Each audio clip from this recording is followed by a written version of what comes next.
So here's a neat idea for making some metallic labels for a Proton pack. I have here a transparency print of the H-Props labels for a Proton pack and a piece of aluminum foil. I got this transparency print at Office Depot. I'm sure you can go plenty of places to get it printed out. But yeah, this is a pretty cheap thin piece of aluminum foil. You could probably go with a thicker piece if you wanted. Aluminum foil has a shiny side and a kind of duller side. I think I have this on the duller side right now, but what I'm going to do is I'm going to take this and I'm going to spray the back of the transparency with the spray adhesive and just kind of give it a quick light layer. And then I'm going to throw it down on the aluminum foil and see how it turns out. So let's check it out. So things seem to turn out pretty well.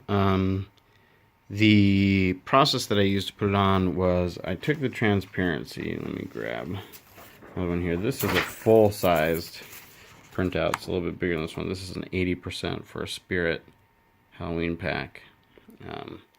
But I took the sheet, and after spraying it with spray adhesive, I placed it on the foil and just slowly placed it down with one hand, while with the other hand I kind of went up and down like this along the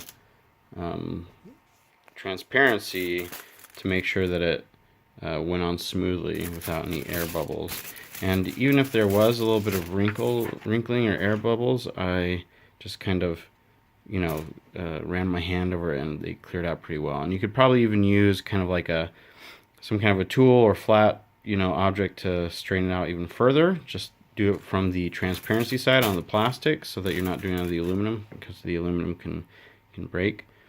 A couple of things is you can see here there are a lot of these little kind of like dots in there, and you can see it pretty well from this angle. That's because the spray adhesive is not uniform on the transparency.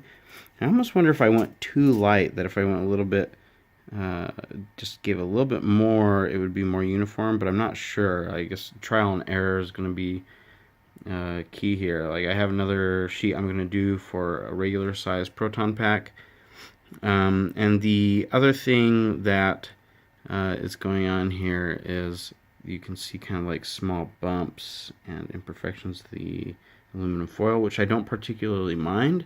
But making sure you have a really flat surface without anything on it will help avoid that kind of stuff. Even little pieces of dust or anything like that can create problems, especially if they get in between the transparency that you print and the aluminum foil. But overall, I am actually really happy with the result. I think it looks really good, way better than I thought it was. I was really concerned that the colors wouldn't come out as vibrant as they need to, but it looks really good, and I'm excited to cut these out and put them on a pack. So there's one of the labels on the pack, and there's a little bit of creasing that happened there at that corner, but otherwise I actually think this looks really good. I think it looks way better on the pack than I was anticipating. So I think this may be the way I go with some of the other labels. Like, I'd print out some others, and I really like the look of the aluminum backing. Though these labels, as they are right now, they look pretty good too. So kind of a bit of a dilemma, I guess, but I'll have to take a look at them some more and figure out whether or not I want to redo some of the other labels that I already have on the pack. But yeah, pretty cool. I think it turned out pretty great.